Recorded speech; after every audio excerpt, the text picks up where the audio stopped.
Hello everyone! On today's episode of Get Smart with Swap Smart, we will be teaching you how to hard reset your LG Phoenix 3.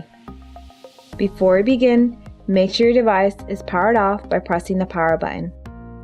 To hard reset your device, you will need to hold the volume down button and power button together until the LG logo appears.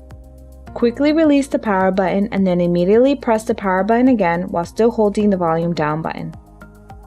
Okay, let's give it a try. Hold the volume down button and the power button together until the LG logo appears.